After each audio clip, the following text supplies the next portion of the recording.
everything is here from the origin of cryptozoology. My name is Charlie Mushaw.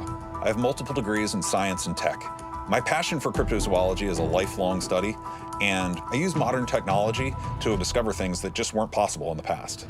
There's physical specimens here. Yeah, we've got castings, we've got skulls, bones. That's the Gigantopithecus skull. I'm Brittany Barbieri, and I'm a cryptozoologist. I believe that there are hidden animals that have not been discovered yet. We had the Komodo dragon, we had the snub-nosed monkey, and even the giant squid. Something that was just a myth is now fact. This is years and years of work. Sanderson was absolutely brilliant. He was a zoologist, the first to bring real science to the hunt for cryptids. This is unbelievable. Nobody has access to this. He spent 5 decades proving and disproving the existence of creatures, but he has files on hundreds of cases that were never solved. That's where we come in. Once Brittany and I got access to the archive, we spent weeks combing through the binders. We're going to find some of Sanderson's biggest files, and we are going to carry that investigation forward.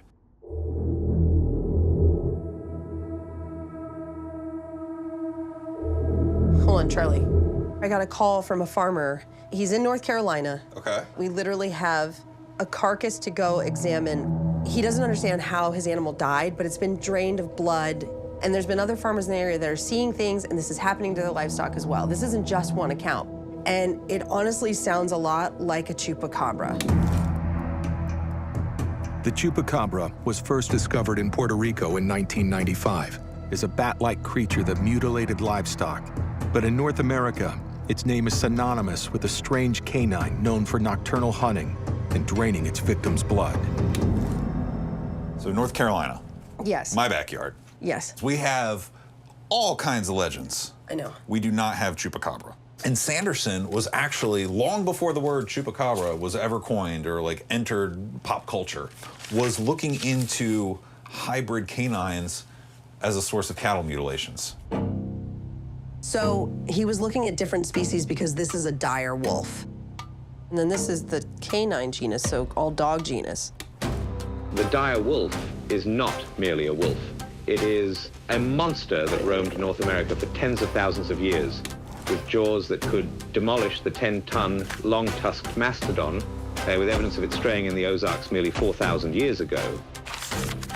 I suspect there is a chance this terrible dog interbred with other canines and continues to stalk us like its prey. I mean, obviously, Ivan was trying to figure out the same thing at his time, and it's still happening now. But what is it that we're dealing with? And the fact that we have an actual physical body to examine, I might be able to cross-reference our research to Sanderson's files. That actually reminds me, big story that broke, in 2007 out of Texas was labeled a Chupacabra. Right. The body was taxidermied by a scientist named Phyllis Canyon, and it was a canine. I want to go to Texas. I'd like to take a 3D scan of the specimen and then compare that to the skull from Sanderson's research. So if I get to the farm and I have the body, we can line it up with whatever you find out in Texas and see if we're dealing with the same thing or if it's a completely different animal altogether. These files give us an opportunity to see right into Ivan Sanderson's frame of mind. So we're going to try to use his methods and finally document a new and deadly species. We'll measure the gathered evidence against his classification index. That will help us determine if this creature is a known animal species, a Lazarus species, something formerly thought to be extinct, or is an entirely new species altogether.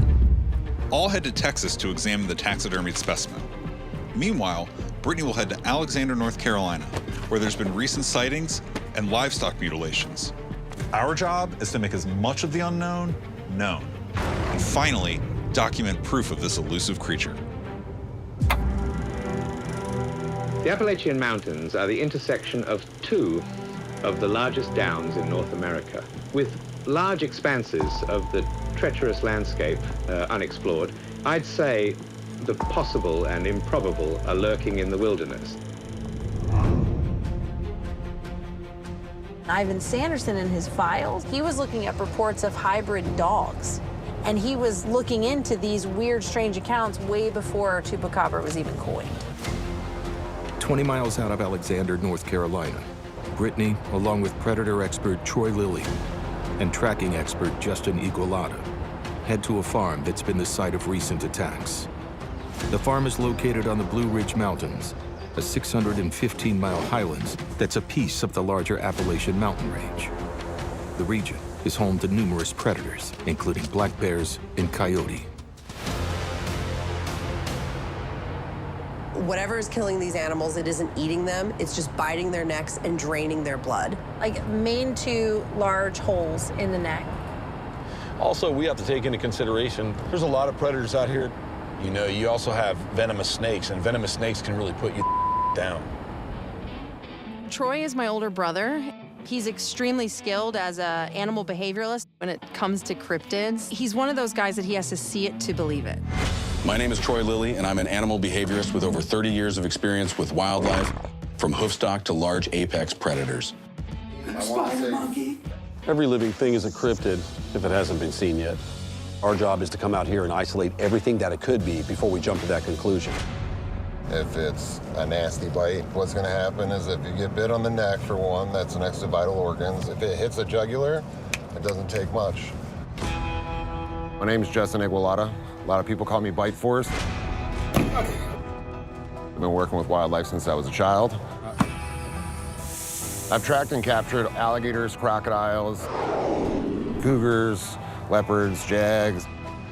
Got missing body parts. Accidents can happen. It's not a matter of if, it's when, and it's how you handle it. I think that's our guy right there. Brittany, Troy, and Justin meet with a local farmer who's had some strange animal deaths on his property. We have to walk away from this with as much evidence as possible for our best chance of being able to document whatever this creature is. Hey, how you doing? Nice to meet you, Jeff. I'm Brittany. Hi, Brittany. Pleasure to meet you. Nice meeting you. Let's meet you, Troy. My name's Jeff. I'm a farmer. I raise cattle and hay. I got 65 acres. There ain't no telling what's out here, but I know that something's out here because it's been getting after my animals.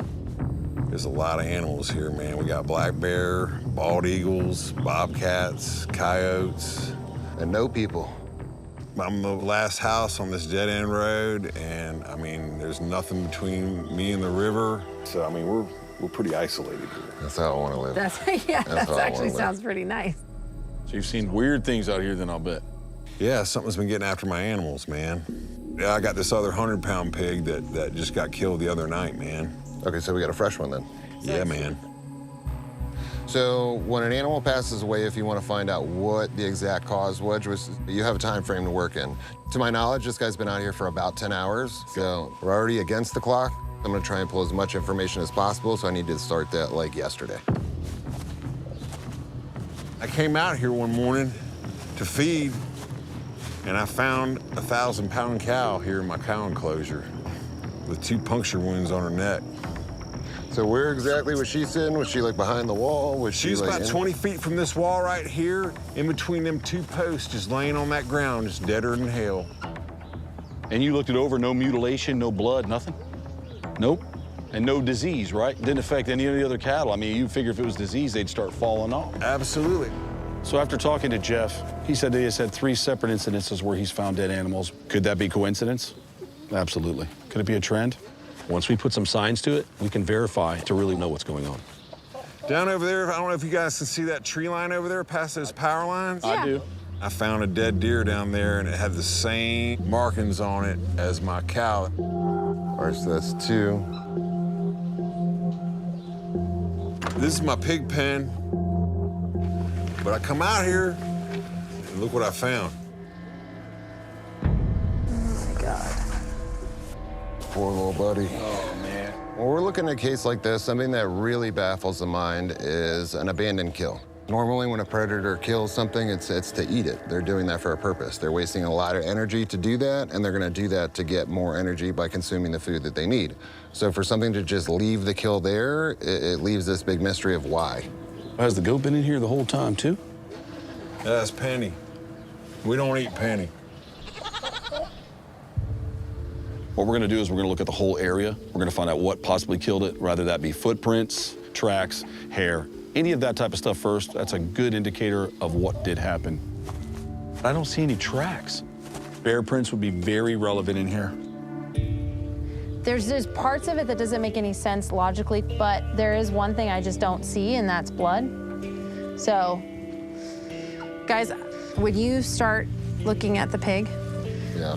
can you look and see what kind of bite wounds it may or may not have? And then I'm gonna talk to Jeff and get a little more information on what he remembers seeing when we talked about encounters he had.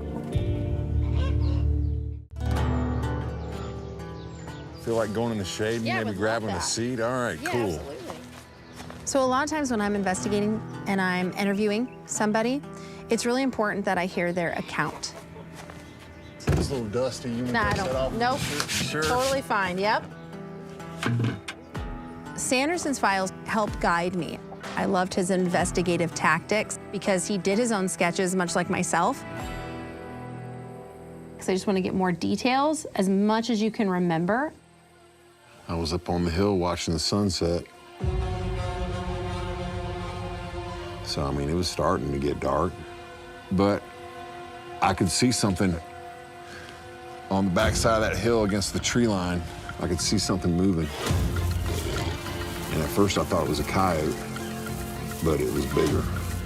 It was bigger, it was thicker, its head and its nose were bigger. I thought, man, that wasn't a coyote, that must have been a wolf, but there ain't no wolves around here. Hadn't Right. been for over 100 years.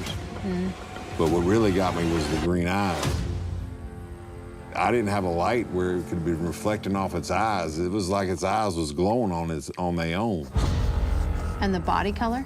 But like I say, it was dark outside, but Yeah. it definitely wasn't tan like a coyote. Yeah. It was a real dark gray, almost black. Did it look like it had hair on it, or did it look more skin-like? It was almost like it was kind of mangy looking. Okay. I'm gonna show you what I sketched, and you tell me if this matches what you've seen. Whoa, Is that similar? that's real similar. Looking him in the eyes, I firmly believe that he did see something out of place for what he knows for his farm.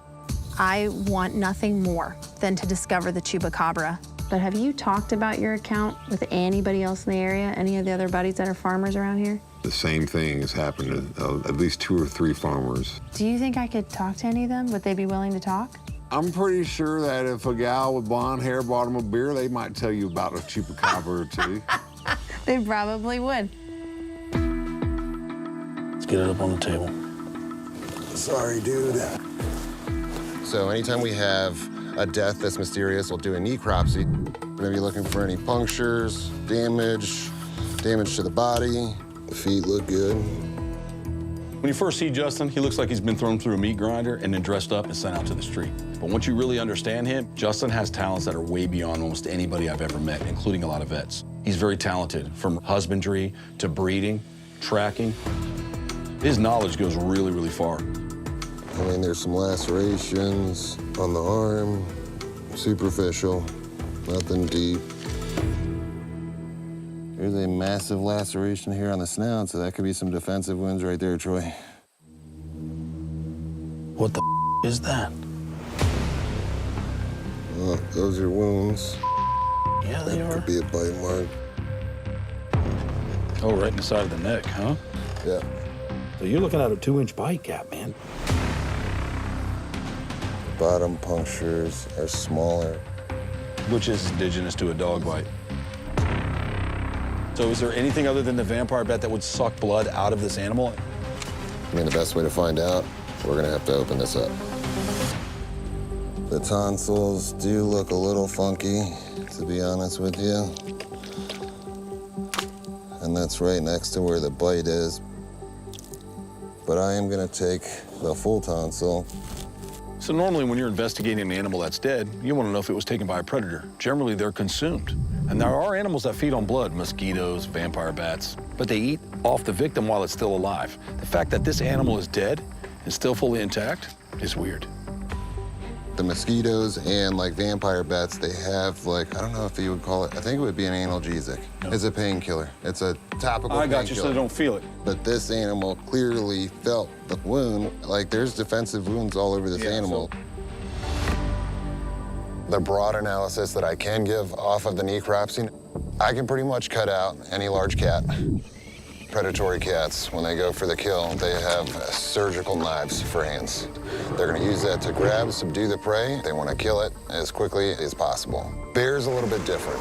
Using the mouth is to pull up while using the claws to kind of shred the meat as it goes. Based off what I'm looking at, the animal looks okay. The only thing we're seeing is these bite marks. Ugh. See the bite right there? And there's another mark right there. Yeah, that's what we're talking about. That's a bite underneath and then the 2 bites on top. What we can put in is canines. I think that would be the closest thing that I can assert from the information that I have in front of me right now. What would you guys say is your best guess at this point? Best educated guess would be like a loner coyote. A coyote taking down a cow is pretty unlikely, I'm just saying. Right. It didn't have any blood everywhere, and there was no big prints. There's so many scenarios that we just really don't know much about to really pinpoint anything just yet. The whole thing's perplexing. With the account of his cow, and now we got this pig, I mean, you're talking about some pretty weird. Okay, so I talked to Jeff about his encounter. I went ahead and sketched what he saw, and basically this is the best description of the image of what he saw. A lot of animals, and in some cases large predators, will only go to a certain proximity away from their home or their nesting or their dens. So we aren't really sure what we're dealing with at this point. We don't know its behavior, and it might stay in a small proximity. He mentioned to me today that he has other people in the area that have had similar sightings. So I think it would actually be beneficial if we could get with those individuals, maybe locally in town, and hear more of the reports and maybe try to make some connections of some type of animal or what animal this might be. Well, the more information you get us, the better we can do. I personally want to hear their accounts to make sure and confirm that what they're seeing is the Chupacabra.